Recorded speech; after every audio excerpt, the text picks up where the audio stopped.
আমার এখানে হেলেন জেরিন খান, আব্দুল কাদের জুয়েল এবং এই শাম্মী আক্তার, আমরা একসাথে 90-এর বেড়ে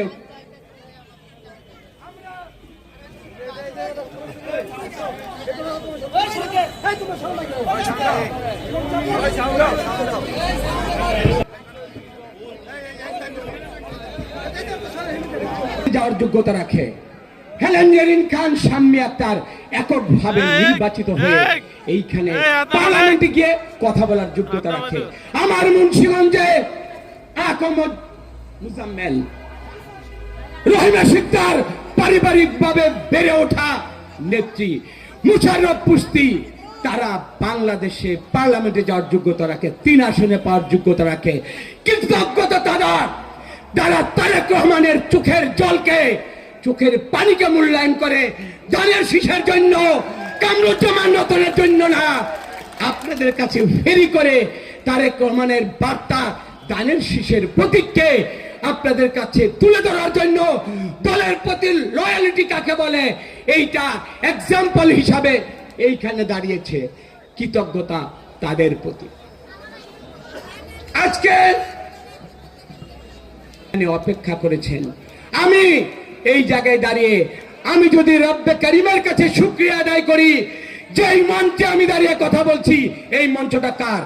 এই মঞ্চকে মঞ্চস্থ করতে, এই মানুষগুলোকে এইখানে আনতে, এইখানে যারা মানু ভাই, শহীদ ভাই, এখানে হাকিম মিজি সহ যুবদল, ছাত্রদল, যারা দিনরাত পরিশ্রম করে ধানের শীষের এই পাটাতন তৈরি করেছে, ওই পাটাতনের উপর দাঁড়িয়ে আমি তারেক রহমানের, খালেদা জিয়ার জয়গানের জন্য ধানের শীষের প্রতীকের পক্ষে কথা বলার আমি সুযোগ পেয়েছি।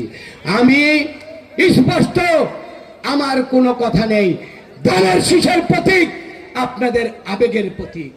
এই প্রতীক যদি হেরে যায়, আমার রতনের হেরে যাওয়ার আমার লজ্জা হতে পারে, কিন্তু আপনাদের সত্তা যা আপনারা বুকে ধারণ করেন, অন্তরে লালন করেন, বিবেকের যে রায়, বিবেকের যে প্রতীক তারেক রহমান, কখনোই এই মুন্সিগঞ্জের 3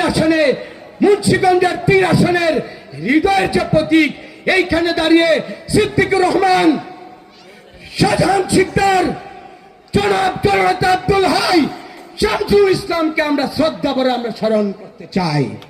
আমরা যাদের যে অবদান, এই অবদান যদি আমরা স্বীকার না করি, তাহলে ইতিহাসের কাঠগড়ায়, ইতিহাসে আমরাও একদিন হারিয়ে যাব।